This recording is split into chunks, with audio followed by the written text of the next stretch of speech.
नमस्कार। Online classes में आपका पुनः स्वागत है। हम उम्मीद करते हैं आप सभी अपने घर पर सुरक्षित हैं और इन क्लासेस को घर पर ही रहकर लगातार अपनी पढ़ाई को जारी रख रहे होंगे। उम्मीद यह भी करते हैं कि आप सभी नोट्स भी बना रहे होंगे और इन सभी को जो यहाँ पे पढ़ाया जा रहा है उस टॉपिक को जरूर घर पे रहकर ही पढ़ रहे होंगे। ठीक है, चलिए हम बात करते हैं वास्तविक संख्याओं के नेक्स्ट पार्ट में। कल हमने देखा था यहाँ पे संख्याओं की अपरिमेयता के जो प्रमाण थे वो क्या थे। हमने बात की थी संख्या दो प्रकार की होगी। वास्तविक संख्याओं को अगर परिमेय और अपरिमेय भागों में बांट दिया जाए तो उसमें एक इंपॉर्टेंट भाग होता है अपरिमेय संख्याएं। और अपरिमेय संख्याओं के बारे में बात की थी, ऐसी संख्याएं जो परिमेय नहीं होती है वो कैसी होगी, जो परिमेय नहीं होती है वो कैसी होगी, अपरिमेय संख्याएं। ठीक है, फिर हमने बात की थी कि अपरिमेय संख्याएं हैं तो उनको किस प्रकार प्रदर्शित करें और किस प्रकार उनके लिए कुछ गुणधर्म बनेंगे। तो हमने जो कल पढ़ा था उसमें एक प्रमेय पढ़ी थी। प्रमेय क्या थी, यदि p एक अभाज्य संख्या है, p कैसी संख्या है, अभाज्य संख्या है, तथा a एक धनात्मक पूर्णांक है, और कहा था यदि p a स्क्वायर को विभाजित करता है तो यह सिद्ध करना था कि p a को भी विभाजित करेगा। मतलब कहने का ये था, p के बारे में क्या कहा गया था, ये कैसी संख्या थी, अभाज्य। a कोई भी एक धनात्मक पूर्णांक था।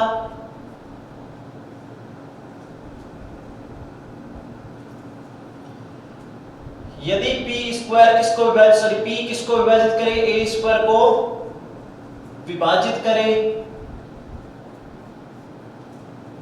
करे तो यहां से जो रिजल्ट निकल के आया था वो था p a को भी विभाजित करेगा, a को भी विभाजित करेगा।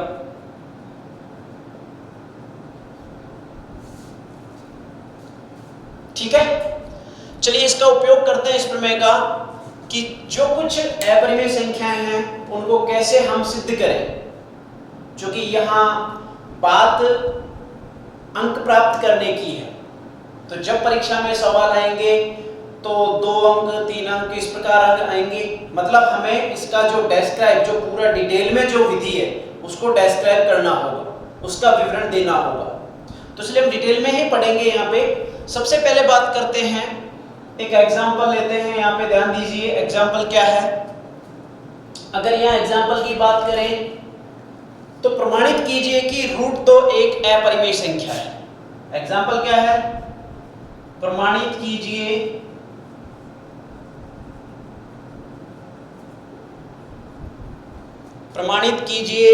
कि √2 एक अपरिमेय संख्या है, एक अपरिमेय संख्या है। चलिए बात करते हैं कि इसका प्रमाण कैसे दें ताकि ये बता सकें कि √2 जो है वो एक अपरिमेय संख्या होती है। जब इसकी बात करते हैं तो सबसे पहले दिमाग में आना चाहिए कि ये √2 कोई संख्या तो है, या तो ये परिमेय है या फिर ये अपरिमेय है। तो पहले हमें ये मान के चलना है कि यदि √2 एक परिमेय संख्या हो, कैसी हो, परिमेय संख्या हो, तो मान लो, माना √2 एक परिमेय संख्या है, परिमेय संख्या है। तो इसका मतलब इसको परिमेय रूप में लिख सकते हैं। दिस इंप्लाइज √2 को हम लिख सकते हैं a/b के रूप में, जबकि कंडीशन ये है कि b का जो मान है वो 0 के इक्वल नहीं होना चाहिए। परिमेय संख्या का ये आवश्यक भाग है। जहां a और b के बारे में क्या कहोगे ये भी लिखना पड़ेगा। ये समीकरण एक मान लो जहां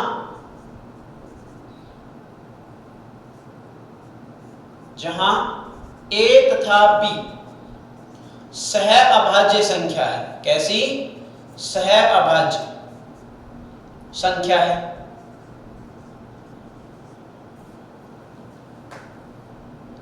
अब यहां पे सबसे पहले बात करते हैं कि अभाज्य संख्या क्या थी। हमने देखा था अभाज्य संख्या क्या क्या थी, 2, 3, 5, 7, 11, 13, 17, 19 इसी प्रकार थी, है ना।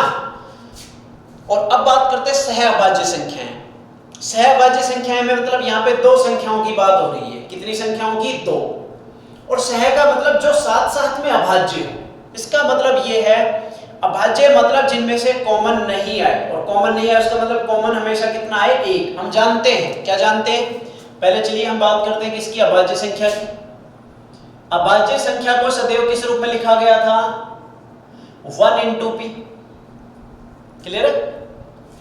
जब सह अभाज्य संख्या की बात करें, सह अभाज्य संख्या, तो उसमें याद रखिए कि कॉमन कुछ नहीं आना है। तो कॉमन कितना आएगा? केवल 1 आएगा। उभयनिष्ठ आना चाहिए कितना? 1। अगर हम कहें एग्जांपल देखिए, जैसे कि 2 और 3 है, ये कैसी संख्या है? इससे अभाज्य। इसको 1 into 2 लिख दिया, इसको 1 into 3 लिख दिया, कॉमन कितना आ गया? 1। हम लिख सकते हैं 3 and 4। अब तुम देख पा रहे हो, जरूरी नहीं कि जब सहअभाज्य संख्या होगी दोनों अभाज्य होनी चाहिए, ऐसी कोई आवश्यक कंडीशन नहीं है। एक भाज्य हो सकती है, एक अभाज्य हो सकती है, लेकिन कंडीशन ये है कि दोनों से कुछ भी कॉमन नहीं आना चाहिए। तो देखिए 3 को मैं क्या लिख सकता हूं? 1 into 3। 4 को मैं लिख सकता हूं 1 गुणा 2 गुणा 2, मतलब कॉमन कितना आया? अभी भी 1 आया। तो ये भी कैसी है? सहअभाज्य संख्या। इस प्रकार, ठीक है। चलिए बात करते हैं अब यहां से इस इक्वेशन से क्या समीकरण आ गई कि यहां पे आ गया अपने पास समीकरण 1 से, यहां पे मैंने लिख दिया कि √2b is equal to a। इसका वर्ग करने पर, जब वर्ग करेंगे तो क्या आ जाएगा? यहां पे 2b square is equal to a square. Clear हुआ?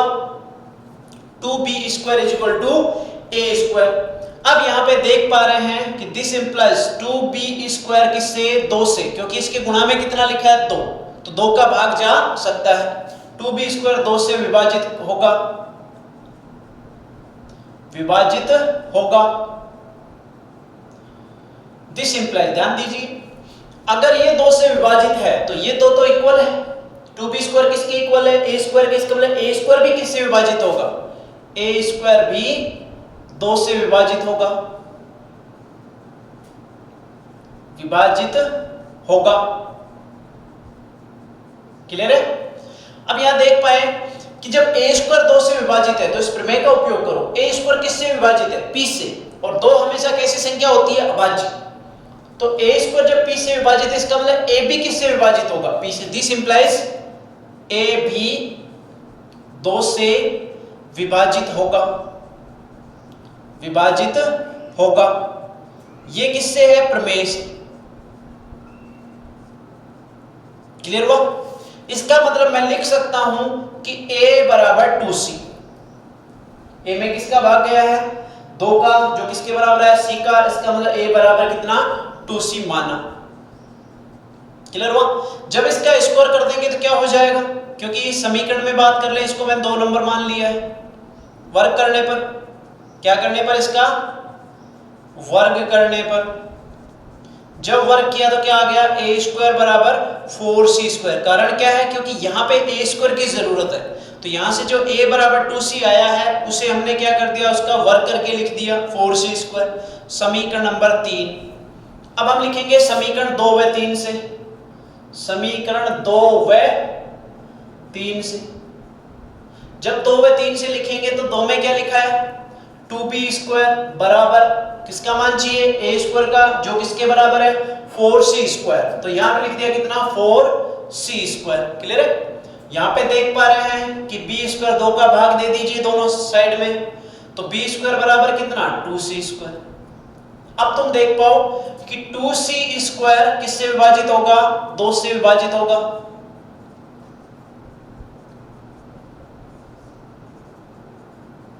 होगा।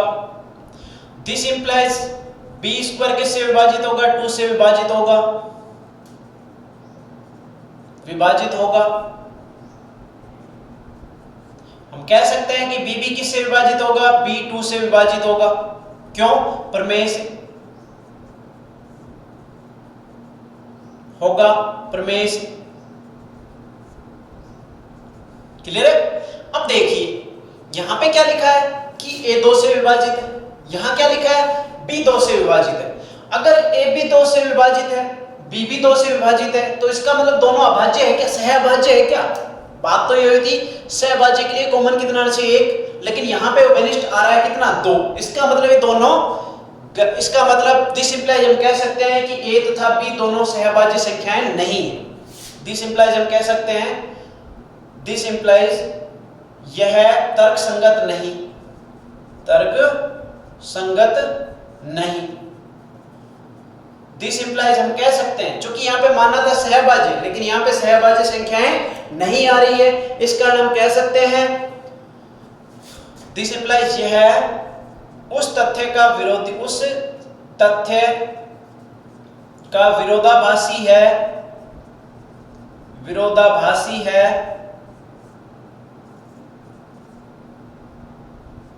जो A तथा B को सहअभाज्य प्रदर्शित करता है, प्रदर्शित करता है। इसका मतलब हम कह सकते हैं दिस इंप्लाइज √2 परिमेय नहीं है।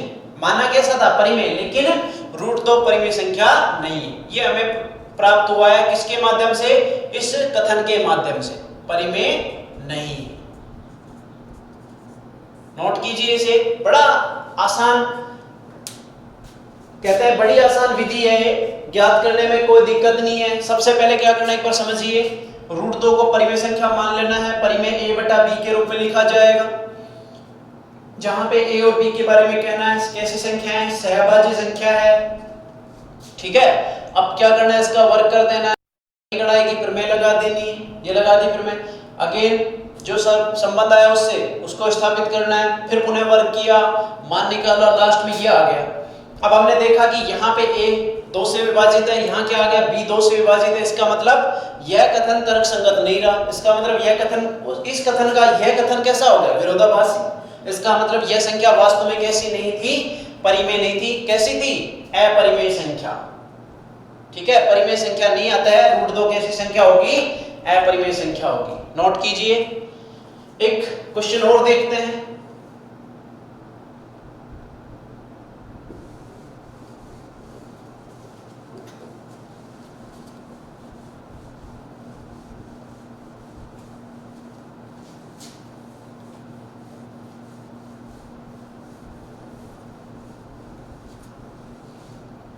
चलिए नेक्स्ट क्वेश्चन की बात करें।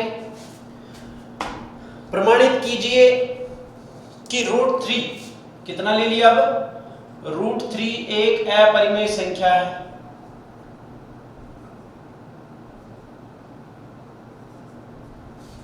अपरिमेय संख्या है, यह हमें प्रदर्शित करना है। तो सबसे पहले वही विधि, माना √3 एक परिमेय संख्या है, एक परिमेय संख्या है।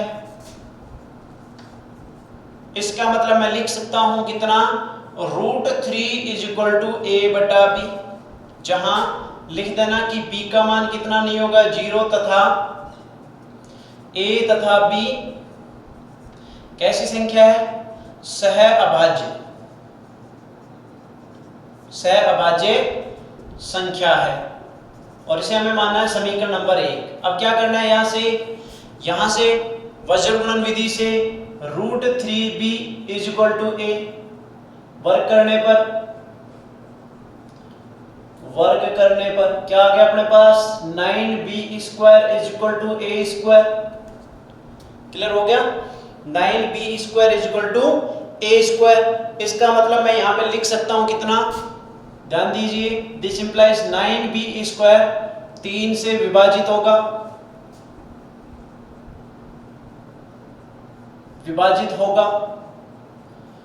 तो दिस इंप्लाइज A² भी किससे विभाजित होगा, A² 3 से विभाजित होगा।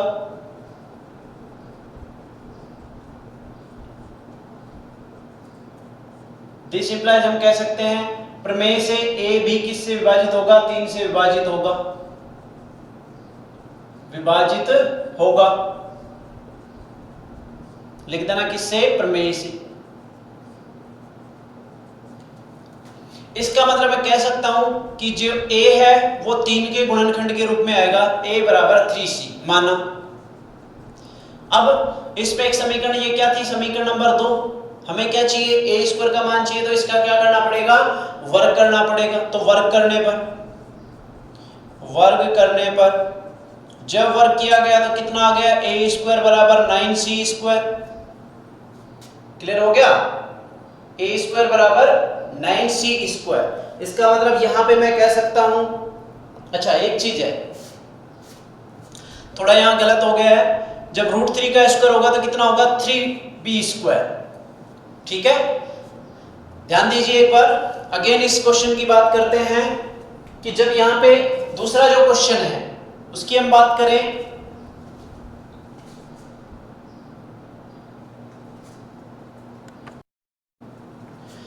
चलिए दूसरे क्वेश्चन की बात करते हैं। प्रमाणित कीजिए कि √3 एक अपरिमेय संख्या है। सेम विधि जैसा कि हमने √2 को सिद्ध किया, उसी √2 को अपरिमेय संख्या सिद्ध किया, वैसे इसको सबसे पहले क्या करना है? माना √3 एक परिमेय संख्या है, एक परिमेय संख्या है।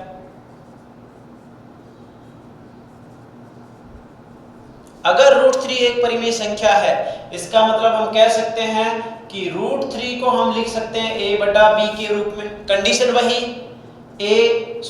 जो हर में लिखा है कितना? b is not equal to 0। Clear है? और साथ में लिखना है जहां a तथा b सह अभाज्य संख्याएं हैं, सह अभाज्य संख्या है। ये मान लो समीकरण नंबर 1। तो यहां से क्या आ गया? वज्रगुणन विधि से √3b इज इक्वल टू 1। वर्ग करने पर जब वर्ग किया तो √3 का वर्ग कितना होता है? 3, और ये हो गया b स्क्वायर बराबर कितना? a square. समीकरण नंबर 2। यहां देख पा रहे हैं कि 3b स्क्वायर किससे विभाजित होगा? 3 से विभाजित होगा।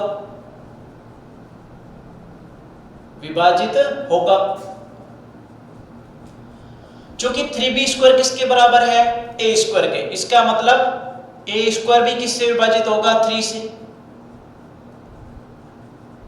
विभाजित होगा। तो हम कह सकते हैं प्रमेय से a भी किससे विभाजित होगा? 3 से विभाजित होगा।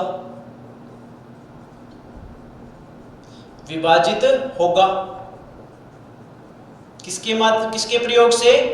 प्रमेय से। क्लियर है? चलिए बात करते हैं। इसका मतलब यह हो गया कि माना a बराबर 3c, हम कह सकते हैं माना। अगर इसका वर्ग कर दें, क्योंकि यहां पे वांछित है, इसका वर्ग होना चाहिए, तो वर्ग करने पर वर्ग किया तो कितना आ गया? a स्क्वायर बराबर कितना? 9c square. क्लियर हुआ? 9c स्क्वायर है। तो अब ये मान उठा के यहां रख दो। ये मान लो समीकरण नंबर 3। समीकरण 2 व 3 से, जब 2 व 3 में यानी कि 2 में मान रखें किसका? a स्क्वायर का, तो समीकरण क्या आ गई? 3b square is equal to 9c square. 3 का भाग दे दीजिए तो कितना आ गया? b स्क्वायर बराबर 3c स्क्वायर। इस समीकरण का उपयोग इस समीकरण नंबर 4। ध्यान दीजिए, चूंकि यहां पे देख पा रहे हैं कि 3c स्क्वायर किससे विभाजित होगा? 3 से विभाजित होगा। इसका मतलब हम कह सकते हैं कि b स्क्वायर भी किससे विभाजित है? 3 से।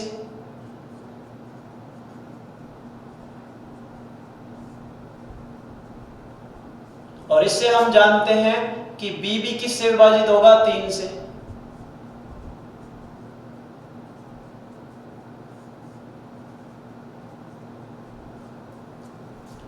क्लियर है?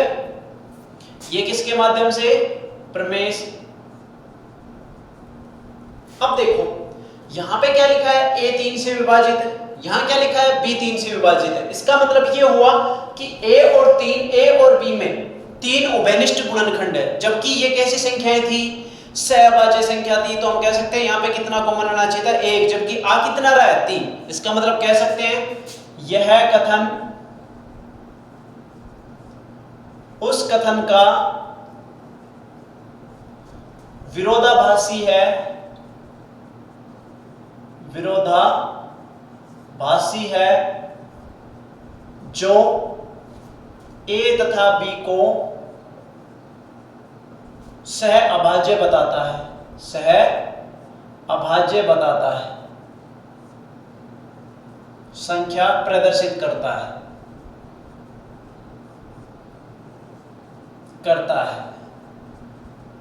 दिस इंप्लाइज, हम कह सकते हैं कि √3 अपरिमेय संख्या है। कैसी संख्या है, अपरिमेय संख्या है, होगी, नोट कीजिए। चलिए आज के लिए इतना ही। कल हम देखेंगे कि √5 कैसे अपरिमेय होगी, √7, इस प्रकार हम बात कर सकते हैं। जो पढ़ाया जा रहा है उसको अच्छे से पढ़ें और घर पर ही रहकर सुरक्षित रहें और अपनी पढ़ाई को भी जारी रखें। धन्यवाद।